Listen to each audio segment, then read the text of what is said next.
Tonkadale. So you got a new plant, now what?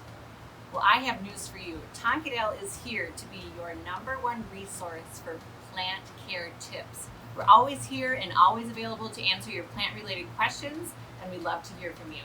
Let's get started.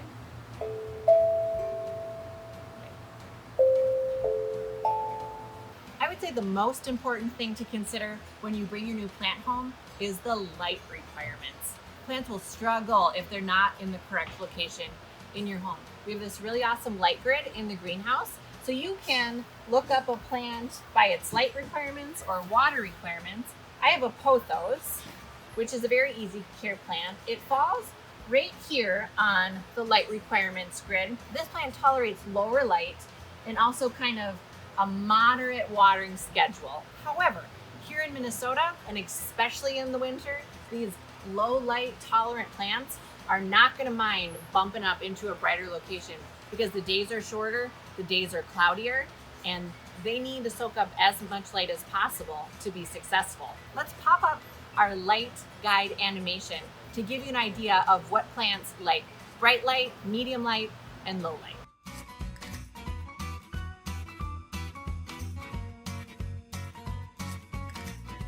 Next, let's talk about watering. In general, you're going to want to let your plants dry down in between watering. Continuous moisture is never good. It suffocates your plants. So when I take a look at this pothos, I can feel the weight of the pot. It's pretty heavy. That indicates that it's well watered. I can also see the color of the soil. It's a nice dark brown or black color. And then I can also feel it's spongy and moist, so it doesn't need to be watered. When you let the top couple of inches dry down, that's a good indication that it's time to water. Before you establish a watering schedule for your plant, take a look at the roots. Are they healthy? What's the situation? This pothos is well rooted in, however, it's not root bound, so I would say it's going to need an average amount of water. Something like this pearls and jade pothos that is in really high demand, it's getting propagated and sold much more quickly, and the roots are not as established. So this will require less watering than your average 4-inch plant. You can just pop it out and take a look. So you can see here the root structure is much different. So you're going to want to be very careful when watering because the soil volume to root ratio is much greater with this plant, and you don't want it to get bogged down in soggy soil. My preference is to water at the sink. So I take my plants to the sink, water them well, let them drain out of the bottom, and return them to their place in the home.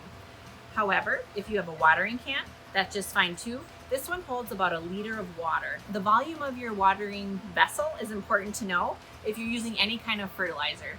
This is the Schultz plant food. It's an all-purpose fertilizer that can be used in general on most of the indoor plants that you'll find at Tonkadale. It's really easy to use. It has a little dropper, and you add 7 drops to each liter of water. Well, that was fun. All right, 7 drops. Give it a little mix and water away.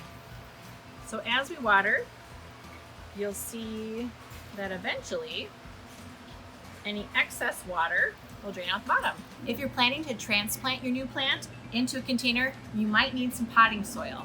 We have all kinds of choices here at Tonkadale. We love the Espoma brand potting soil because it is a nice organic mix. And the one thing that all of their potting soils do come with is mycorrhizae. Mycorrhizae are beneficial fungi that wake up when you start watering your plants. They just create more surface area so your plant is able to utilize any nutrients and water that it comes into contact with in the soil. For this pothos and most of the plants in the greenhouse, the all-purpose organic potting mix is going to work great. For some of the more specialized plants, you might consider using the cactus mix. That's great for succulents and cactus. It's also great as an additive if you're mixing some of your own soil. We have the orchid mix, which is a very barky mix with great drainage for orchids. And we also have the African violet mix. I got my new plant, I've chosen my pot, I have my potting soil. Anytime you're transplanting, you don't want to go much bigger than the original container. I've chosen a pot that's about 1 inch greater in diameter than the original pot. Your second option for your new plant is to leave it in the grower container. This is generally what I choose to do. It gives you a little bit more flexibility in movement of your plant around the house and in different containers. If you are leaving it in the grower container, you're going to want to choose a pot without drainage because the grower container provides the drainage. And this way, you can simply drop it in to your decorative container. This is really great because you're also then able to water it at the sink and return it to its home within your home. If you're not 100% confident that your houseplant housing is waterproof, I suggest using a plastic saucer on the inside, just so you're protecting the surface that you place your pot on. So this 6-inch saucer fits perfectly, and I can still drop in my plant. Lastly, let's talk about pests. This is the last thing you want to experience when you get a new plant, but something we do have to address because it can and it will happen. Best defense against pests is to make sure your plant has what it needs: proper light, good soil, and an even watering schedule.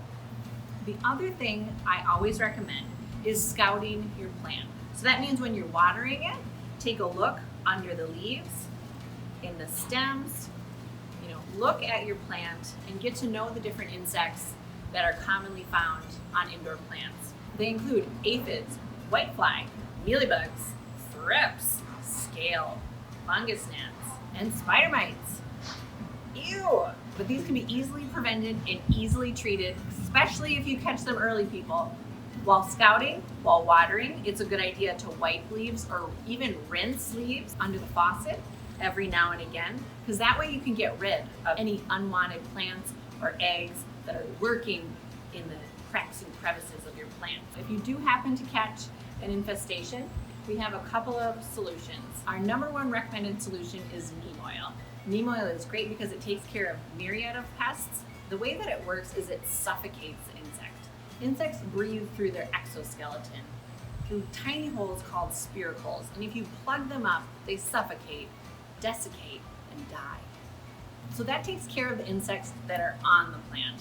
What about those weird black fly things that buzz around the plant? Those are generally shore flies or fungus gnats. While not terribly harmful to the plant itself, they're a huge nuisance. Shore flies and fungus gnat adults are attracted to the color yellow. So if you are able to hang or put sticky cards in your plants, that should take care of a lot of the adults, preventing them from reproducing. Now, when they reproduce, their larvae live in the soil and they travel through water.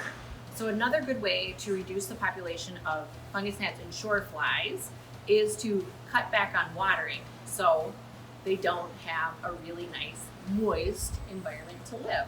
All right, take a moment to count your planty blessings, and we wish you all the success in the world with your new plant friends in the new year. Always send us your questions or comment below. Thanks for watching, and we'll see you at Tonkadale.